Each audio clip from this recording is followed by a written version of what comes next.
right. Hi, everyone, and welcome to the new episode of Clinical AI Rounds at the Clinical AI Academy. Today, we're discussing the trends of using AI in healthcare, specifically medical chatbots. We're discussing also if medical students are using AI for studying and how patients are actually using generative AI and chatbots. We are joined by Rishi to discuss the most recent trends in AI and Rishu. Rishu, Sorry. right? Thank you. And to discuss the most recent trends in AI and clinical AI. So welcome, Ree. I'm happy that you're joining us. Please feel free to introduce yourself, and then we'll go through the slides. So Cool. about Rishu PhD. Yeah. So I'm a mom nerd trying to survive in chaos. One of the reasons I need to seek efficiency. So I'm a meaning-seeking individual. I value highly the critical thinking when using AI. So I'm an AI strategist, but also an AI minimalist, meaning that I love AI tools, but then I tried and then I found only one tool that's good for me. I'm a PhD. I trained in interdisciplinary physics, chemistry, and biomedical engineering. I'm a science writer of about 14 more than 14 years of experience in academia and industry. Yeah, and I met Ahmad for I don't remember how many years, 3.5. I don't Yes, know and when ChatGPT first came out, I guess. yes, because Around that, he told me about ChatGPT. I was like shocked that there's such a thing, and then I I tried, and remember. I was like, it doesn't work. So anyway, Yeah. All right. Trends in using chatbots or medical chatbots, Clinical AI Academy, Clinical AI Rounds.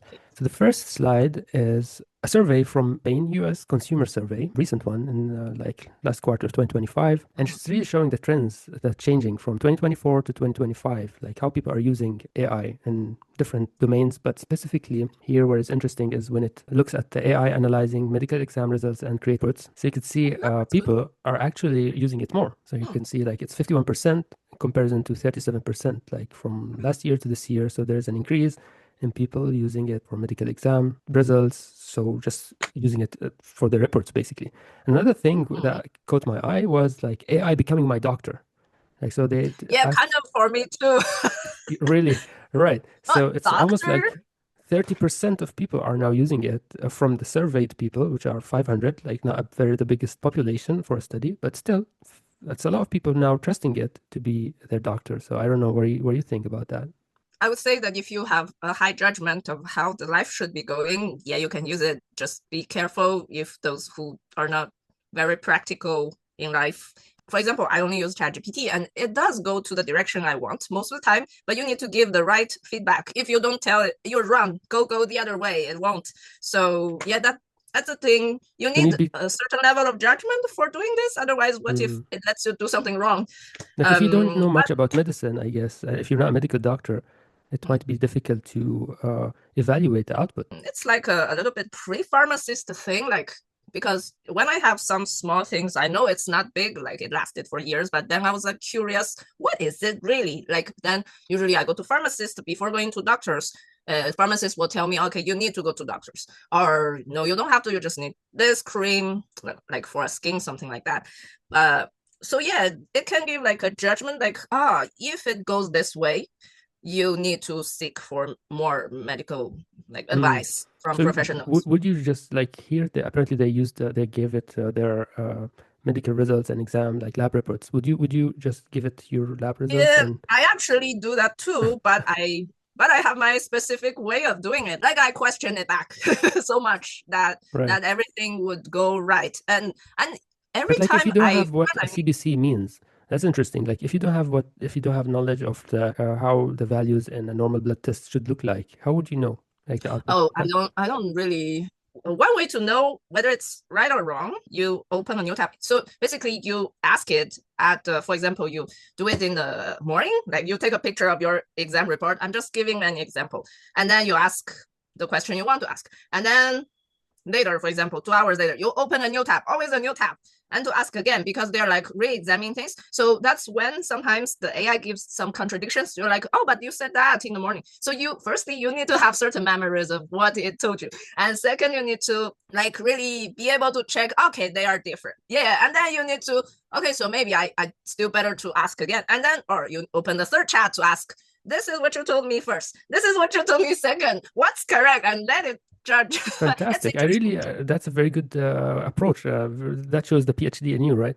So even if you don't have a, even if you don't have a medical experience, you still kind of like verify its output. You open different windows from the same Yeah. chatbot, or even And maybe a good idea uh, also to ask different chatbots, right? Like different, like maybe ask if yeah, you're using ChatGPT, ask Gemini, ask, and then kind of like try to see if they reach a consensus, which is what you actually would do if you're having like a medical diagnosis. You go to different doctors and make sure yeah, you take a second opinion, right? And this actually brings me to the next third slide that we have today, which is the recent article in the New York Times, like investigating people behavior with their medical records and people uploading their medical records to AI chatbots. I read it, and mm, what they said is like what was interesting is that depending on the case actually and the age, people behave differently with chatbots. So less serious illness or less serious concerns, then the user would be like more worried about their privacy, more worried about like the output, ethical yeah, concerns. But the more serious the illness, apparently from the interviews, I'm going to leave a link of this in the description. So the more serious the illness, the older the population, then they, at least from the one they interviewed, they would trust ChatGPT. They wouldn't more like they wouldn't worry about the privacy, but they were more appreciative of the technology, that there is someone that they can discuss their case with yeah, and then be more yeah. informed Mm, when they go to visit their doctor. They have the right questions to ask for the doctor, and then they prepare for the visit. So but that goes in line with the first slide that we had. Like people are using it more anyhow. From what we're seeing is like adoption of AI in healthcare is not moving as fast as what people would oh, want, right? So where is the reason? Regulatory mm, lack of trust. But what we're seeing here are based on this graph that we've seen from the this graph. People are actually using it, no? Like patients are. yeah.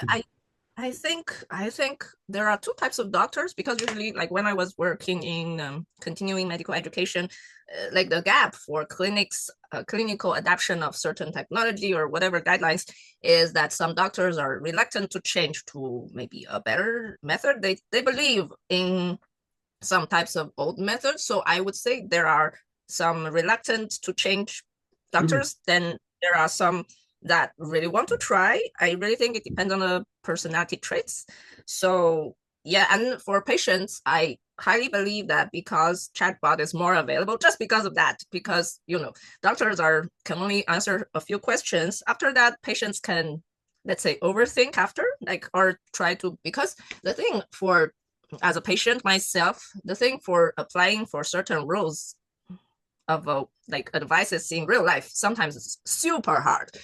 Like once my daughter vomited a lot, and apparently it's not a big deal, but because she vomits, it affects so much of my life. She will vomit all over me, and but you cannot stop feeding her because it's bad. So you feed and she will vomit, and you need to clean up everything, wash the clothes. So it's a big impact, and those times you need to seek for real scenario solutions. And there's like, and the doctors and pharmacists all tell me, oh, the best practice is that you only feed in certain small amounts each time, but it doesn't work. She won't drink it. It's a kid. It's not a machine. Like, because of the fact that the patients are not machine, they cannot adapt it even if they know it's correct way of doing so. I think it's Mhm. really a, like, you are neuroscientist, you know that everybody has a different mind and body. So it's just that how do you adapt it to real life? And sometimes I found AI super helpful on that. Like, I have to do that, but this is blocking me, or this is the situation. So it can provide some better ideas. Sometimes it's really like I was like wild and I tried, and then some work, some don't, but at least some worked. So yeah. Yeah.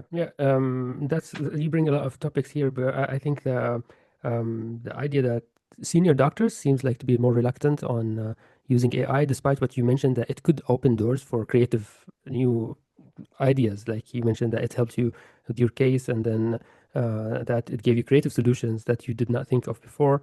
So, and this is actually interesting because you're looking at it from the doctor's perspective. Junior doctors are using it more, and then they're using it in a way, and they're more successful in using it because I think because they have more experience with using AI, they're more successful in benefiting from it.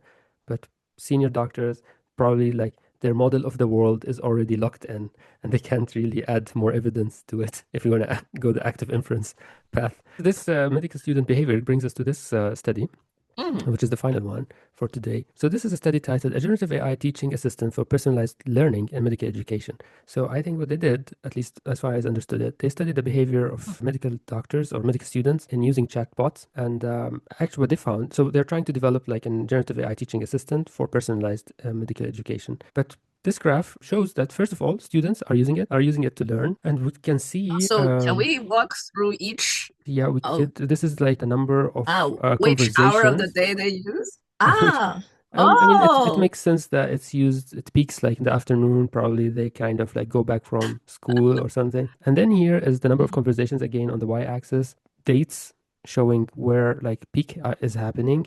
And it seems like it correlates with exams. is that? Exactly. So before exams, so they're using it to prepare for their exams. And then here, pre-exam days, you can see it's statistically significant in comparison to regular days. And this is academic years like 2023, 2024, 2024, 2025. And this is the combined. So since 2023, since it was released, I guess, like to the public, medical students are like jumped on it and start using it, right? And they're learning medicine for the first time, not from humans, but from the machine. And this is Yeah. really like exciting, but also like how will they, I don't know if it's good or bad, like you still need to kind of see the output of this learning in real life situation and Yeah. how they benefit from that, how they will they acquire the skills needed for them as medical students. So I don't know, I found it interesting to show that first of all they're using it pre-exams, so for learning, and we still don't know what's the quality of the education, and they're using it without any supervision, or like their professors are not telling them go to or not showing them the path, so they're discovering that on their own, on the go, kind of. It's cool, right? Yeah, so students are using it, medical students are using it, patients are using it, and in general everyone, it seems like, or many people, at least this is not everyone, not reflective, but many people are using it. And let's see what's the output. Any last comments on the topic for today, Dr. Ri Shu? Thank you. Yeah, I mean, it's normal that they use it. It's especially if you have a questioning brain, because some people, they just like receiving information by listening, but some people, for example, I learn very well from human when it's like a poster, like in a conference whereby some people are just standing there to present their poster. So I go there, ask questions like how I ask ChatGPT this, but a little bit more politely. So I mean, I learned the best this way. That's why I need it. I believe quite a lot of people do. So I think there's the intrinsic reason for why they want to chat. Yeah. And AI doesn't necessarily give you the best idea every time, but it can inspire you to think, like keep your brain running. Like my husband he's a cinema guy, and he like visualize his project. Like he has an idea, he's like, so he needs a lot of like research and to create the story and so on. And he tells me it's so stupid what it tells me, but it acts like my assistant, because my assistant doesn't tell me good ideas either. But their ideas will put me into better idea, to generate better ideas. So I think that's the back and forth thing that people need a lot of times. I remember a friend, he dropped out of physics. He's really like drawn to physics because he changed a lot of major already. Like he went to physics, he wanted to study. He finally quit because he told me he needed to read one page for an hour. He said, I cannot compete with others. I said, so you need a teacher to teach you what every sentence means. And ChatGPT could do that, even though it can give you error, but at least it can make you understand something and try to move forward. Back and forth is really important for a lot of people, so they can move forward with what they need to know or understand. So that's my take. Excellent. Fantastic. Thank you so much. That was great. We end on that note, and appreciate your input. I really appreciate you inviting me for this. I hope I gave you a good experience instead of I don't want to invite her again.